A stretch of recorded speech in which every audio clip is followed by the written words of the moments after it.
Udah.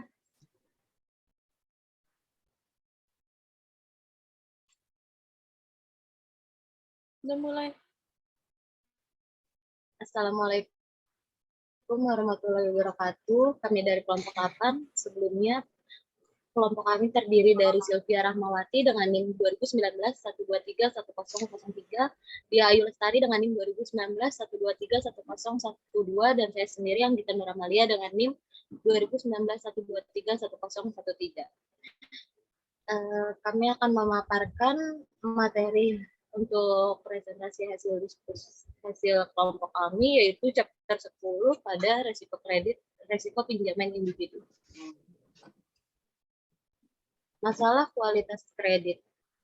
Selama 3 dekade terakhir, kualitas kredit dari banyak keputusan pinjaman dari investasi LK telah menarik banyak perhatian. Pada 1980-an, ada masalah besar dengan pinjaman bank ke negara-negara kurang berkembang atau LDCS, serta dengan barang bekas dan pinjaman bank perumahan dan hipotek pertanian pada awal 1990-an. Perhatian beralih ke masalah pinjaman real estate komersial, di mana bank, barang bekas, dan perusahaan asuransi semuanya terpapar, serta sampah obligasi dinilai sebagai spekulatif atau kurang dari sekuritas tingkat investasi oleh lembaga pemerintah obligasi seperti Moody's atau Standard & Poor's. Pada akhir tahun 1990-an, kekhawatiran bergeser ke pertumbuhan pesat dalam kredit mobil dan kartu kredit berkualitas rendah, serta penurunan kualitas dalam standar pinjaman komersial, karena tunggakan pinjaman komersial meningkat pada akhir tahun 1990-an dan awal tahun 2000-an. Perhatian terfokus pada masalah dengan perusahaan telekomunikasi, perusahaan teknologi baru, dan berbagai negara berdaulat, termasuk di berbagai waktu Argentina, Brazil, Rusia, dan Korea Selatan. Terlepas dari masalah kredit ini, kualitas kredit sebagian besar LK meningkat sepanjang tahun 1990-an. Misalnya, untuk bank komersial yang diasuransikan oleh FDIC, rasio pinjaman bermasalah terhadap aset menurun secara signifikan dari tahun 1992 hingga 2000. Selanjutnya dilanjutkan. Resesi ekonomi AS pada awal 2000-an menyebabkan pembalikan tren ini karena tingkat kredit bermasalah meningkat, terutama pada pinjaman komersial dan industri CNI. Namun demikian, kredit macet di semua kategori masih di bawah awal 1990-an. Ketika ekonomi AS membaik pada pertengahan 2000-an, tingkat kredit bermasalah turun. Namun tunggakan hipotek, terutama pada hipotek subprime, melonjak pada kuartal terakhir tahun 2006 dan sepanjang tahun 2007 karena pemilik rumah yang telah meregangkan diri secara finansial untuk membeli rumah atau membiayai kembali hipotek pada awal 2000-an tertinggal dalam pembayaran pinjaman mereka. Masalah di pasar hipotek terus meningkat karena jumlah penyitaan mencapai rekor 1,5 juta dalam 6 bulan pertama tahun 2009. Pinjaman real estate bermasalah mencapai tingkat yang lebih tinggi daripada yang terlihat pada 1980-an. Masalah di pasar hipotek menyebar ke sektor lain juga. Pada tahun 2008, pengajuan kebangkrutan konsumen naik menjadi 1,06 juta, naik dari 801.840 pada tahun 2007 dan 602.000 pada tahun 2006. Kerugian pinjaman bisnis juga meningkat, misalnya ketika Chrysler mengalami kebangkrutan pada Mei 2009. Dia berhutang kepada bank termasuk Citigroup dan JP Morgan Chase dengan total 6,9 dolar miliar. Rencana Presiden Obama untuk kebangkrutan Chrysler memotongnya menjadi 1 dolar miliar untuk kerugian bank sebesar 5,9 dolar miliar.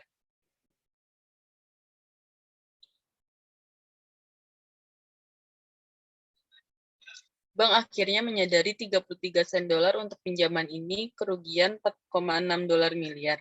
Karena ekonomi AS perlahan pulih pada 2010.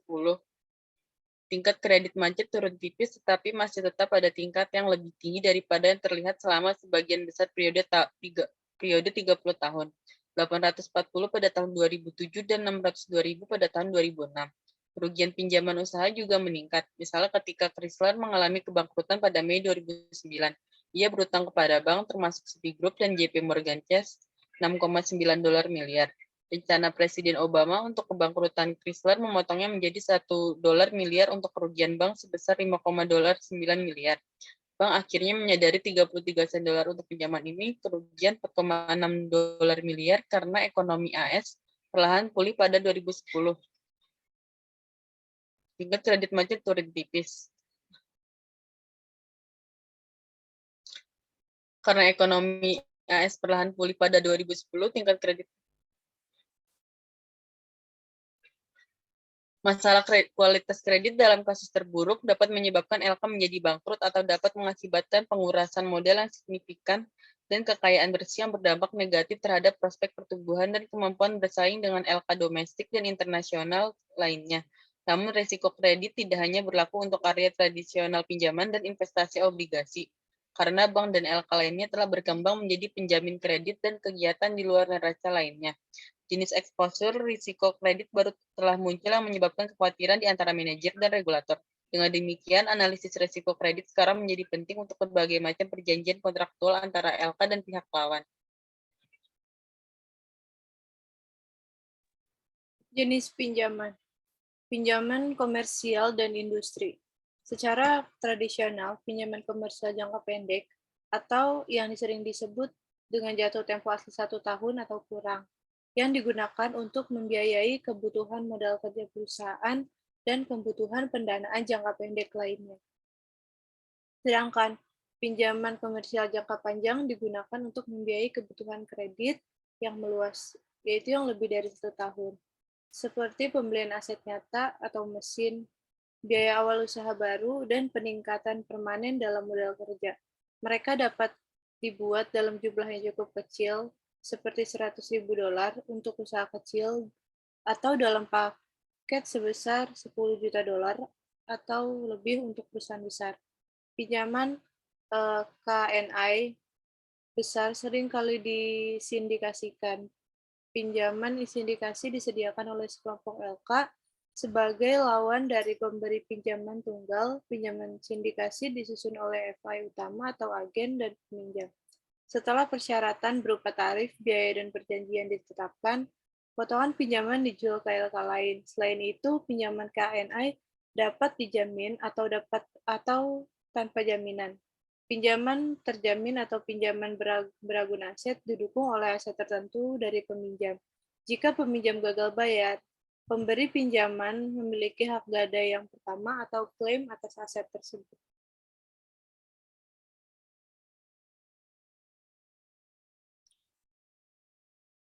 Utang yang dijamin lebih senior daripada pinjaman tanpa jaminan atau utang junior yang hanya memiliki klaim umum atas aset peminjam. Jika terjadi manifestasi, seperti yang akan kami jelaskan nanti bab ini. Biasanya ada trade-off antara jaminan atau jaminan pinjaman dan tingkat bunga pinjaman atau premi risiko yang dibebankan oleh pemberi pinjaman atas jaminan. Selain itu, pinjaman komersial dapat dilakukan dengan tingkat bunga yang tetap atau mengambang. Pinjaman dengan tingkat bunga tetap memiliki tingkat bunga yang ditetapkan pada awal periode kontrak. Tingkat ini tetap berlaku selama periode kontrak pinjaman, tidak peduli apa yang terjadi pada harga pasar. Misalkan, IBM meminjam sebesar $10 juta dengan tingkat bunga tetap 10% selama 1 tahun. Dengan biaya dana FI, tetapi biaya dana FI meningkat sepanjang tahun itu. Karena ini adalah mengapa banyak pinjaman memiliki persyaratan kontrak suku bunga mengambang, yaitu IBM meminjam $10 juta dengan tingkat bunga mengambang. Misalnya LIBOR plus 5%. Selama 1 tahun, tingkat pinjaman dapat disesuaikan secara berkala menurut suatu formula, sehingga risiko tingkat bunga sebagian besar dialihkan LK kepada peminjam. Seperti yang diharapkan, kertas komersial adalah surat jangka pendek tanpa jaminan yang diterbitkan oleh korporasi baik secara langsung maupun melalui penjamin emisi kepada pembeli di pasar keuangan, seperti reksadana dan pasar uang. Dengan menggunakan kertas komersial, sebuah perusahaan dapat menghindari bank dan pasar pinjaman untuk mengumpulkan dana. sering pada tingkat di bawah biaya bank tersebut. Per Juni 2015, total surat berharga komersial yang beredar di Amerika Serikat adalah sebesar 1.019,2 miliar dolar, dibandingkan dengan pinjaman KNI sebesar 1.691,5 miliar dolar. Sebelum krisis keuangan pada bulan Desember 2007, surat berharga komersial beredar adalah sebesar 1.788,1 miliar, dibandingkan dengan 1.445,8 miliar dolar dalam pinjaman bank. Selain itu, karena hanya perusahaan terbesar yang dapat memanfaatkan pasar kertas komersial, bank seringkali dibiarkan dengan kumpulan peminjam yang semakin kecil dan berisiko di pasar pinjaman KNI. Misalnya, ketika ekonomi Amerika Serikat melambat pada tahun 2000-an, tidak lancar, pinjaman yang jatuh tempo 90 hari atau lebih tidak dikenakan bunga. Pinjaman KNI meningkat dari 14 miliar pada kuartal keempat tahun 99 menjadi hampir 24 miliar pada kuartal kedua tahun 2003. Ketika ekonomi menguat pada pertengahan 2000-an, jumlah ini menurun menjadi 2,4 miliar dolar. Resesi dan krisis keuangan di akhir tahun 2000-an menyebabkan pinjaman KNI tidak lancar dan tumbuh lagi, mencapai sebesar 45 dolar miliar pada kuartal ketiga tahun 2009.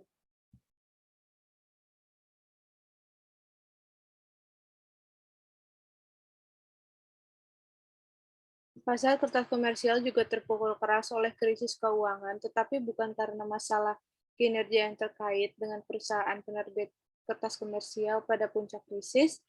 Pada September 2008, penarikan reksadana uang meroket.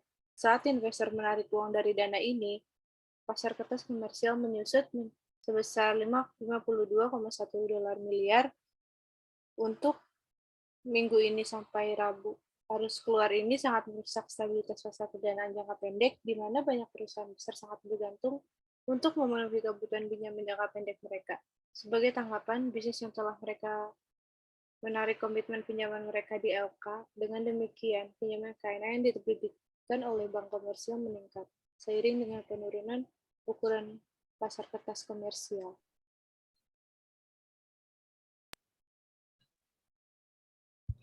Pinjaman real estate. Pinjaman real estate merupakan pinjaman hipotek dan beberapa pinjaman ekuitas rumah bergulir sekitar 12% dari portofolio pinjaman real estate pada Maret 2015. Kami menunjukkan distribusi hutang hipotek untuk bank-bank AS pada tahun 2015 pada tabel 10.3 untuk bank serta barang bekas, hipotek perumahan masih merupakan komponen terbesar dari portofolio pinjaman real estate, 55,8% pada 2015. Seperti halnya pinjaman KNI, karakteristik pinjaman hipotek perumahan sangat berbeda. Karakteristik ini mencakup ukuran pinjaman, rasio pinjaman terhadap harga properti, rasio harga pinjaman atau nilai pinjaman, dan jatuh tempo hipotek. Karakteristik penting lainnya adalah tingkat bunga hipotek atau komitmen dan biaya dan beban pinjaman, seperti komisi, diskon, dan poin yang dibayarkan oleh peminjam atau penjual untuk mendapatkan pinjaman. Selain itu, tingkat hipotek berbeda menurut apakah hipotek memiliki tingkat bunga tetap atau tingkat mengambang, juga disebut tingkat yang dapat disesuaikan. Hipotek dengan tingkat yang dapat disesuaikan atau ARM memiliki tarif kontraktual mereka secara berkala disesuaikan dengan beberapa indeks yang mendasarinya, seperti tarif T-bill 1 tahun, proporsi hipotek, suku bunga tetap untuk ARM dalam portofolio FI bervariasi dengan siklus suku bunga. Dalam periode suku bunga rendah, peminjam lebih memilih hipotek dengan suku bunga tetap daripada suku bunga yang dapat disesuaikan. Akibatnya, proporsi ARM terhadap hipotek suku bunga tetap dapat sangat bervariasi selama siklus suku bunga. Hipotek perumahan adalah pinjaman jangka panjang dengan jatuh tempo rata-rata 28 tahun-tahun. Sampai-sampai harga rumah bisa turun di bawah jumlah pinjaman. Di bawah pinjaman ekuitas rumah, peminjam menggunakan ekuitas yang mereka miliki di rumah mereka sebagai dukungan agunan untuk pinjaman. 6 poin adalah presentasi tertentu dari nilai nominal pinjaman yang dibayarkan di muka sebagai biaya oleh peminjam kepada pemberi pinjaman. Luar biasa yaitu rasio pinjaman terhadap nilai yang meningkat. Portofolio hipotek perumahan juga dapat rentan terhadap resiko gagal bayar. Misalnya selama jatuhnya harga real estate di akhir tahun 2000-an, banyak harga rumah sebenarnya turun. Di bawah harga pertengahan tahun 2000-an, hal ini menyebabkan lonjakan dramatis dalam tingkat default hipotek dan akhirnya penyitaan oleh bank dan barang bekas. Selanjutnya, pinjaman individu atau konsumen. Jenis pinjaman utama lainnya adalah pinjaman individu atau konsumen, seperti pinjaman pribadi dan mobil. Bank komersial, perusahaan pembiayaan, pengecer, lembaga tabungan, serikat kredit, dan perusahaan minyak juga menyediakan pembiayaan pinjaman konsumen melalui kartu kredit, seperti Visa, Mastercard, dan kartu kredit kepemilikan yang dikeluarkan oleh misalnya Search and AT&T. Transaksi kartu kredit biasanya harus diotorisasi oleh bank pemegang kartu. Dengan demikian, verifikasi kualitas kartu kredit biasanya harus diotorisasi dengan verifikasi kualitas kredit yang memuaskan terjadi pada setiap transaksi. 5 penerbit kartu kredit terbesar dan saldo terutang mereka pada tahun 2015 ditunjukkan pada tabel 10.5. Bersama-sama, kelima penerbit kartu kredit ini memiliki kelebihan dari 75% dari seluruh saldo terutang. Dengan pinjaman bergulir, peminjam memiliki batas kredit untuk menarik dan juga untuk membayar kembali sampai beberapa maksimum selama masa kontrak kredit. Dalam beberapa tahun terakhir, bank menghadapi tarif charge-off antara 4-8% dari pinjaman kartu kredit mereka yang belum dibayarkan. Perhatikan khususnya bahwa pada bulan Oktober 2005, Undang-Undang Reformasi Kepailitan ditandatangani menjadi undang-undang. Perbuatan ini semakin mempersulit konsumen untuk menyatakan pailit. Akibatnya terjadi lonjakan pengajuan kebangkrutan pada musim panas di awal musim gugur 2005. Tepat sebelum aturan baru mulai berlaku, akibatnya bank melihat lonjakan tagihan kartu kredit. Next. Selanjutnya, default risk model. Ekonomis, analisis, dan manajer FI telah menggunakan banyak model berbeda untuk menilai risiko default. Pada pinjaman dan obligasi ini bervariasi dari yang relatif kualitatif hingga model yang sangat kuantitatif. Selanjutnya, model-model ini tidak saling eksklusif. Manajer LK dapat menggunakan lebih dari satu model untuk mencapai penetapan harga kredit atau keputusan penjatahan jumlah pinjaman. Selanjutnya ada model kualitatif. Dengan tidak adanya informasi yang tersedia untuk umum tentang kualitas pinjaman, manajer FI harus mengumpulkan informasi dari sumber pribadi, yaitu contohnya ada file kredit dan deposito, atau membeli informasi tersebut dari sumber eksternal, dan seperti lembaga pemberi rating kredit. Secara umum, jumlah informasi yang dikumpulkan bervariasi dengan ukuran potensi eksposur utang dan biaya penagihan. Namun, sejumlah faktor kunci masuk ke dalam keputusan kredit ini, termasuk poin 1, faktor khusus peminjam yang khas bagi peminjam individu, dan faktor 2, faktor spesifik pasar yang berdampak pada semua peminjam pada saat keputusan kredit.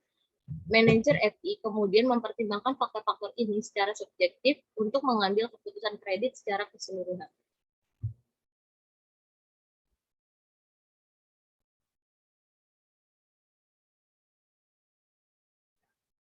Faktor khusus peminjam. Yang pertama ada reputasi.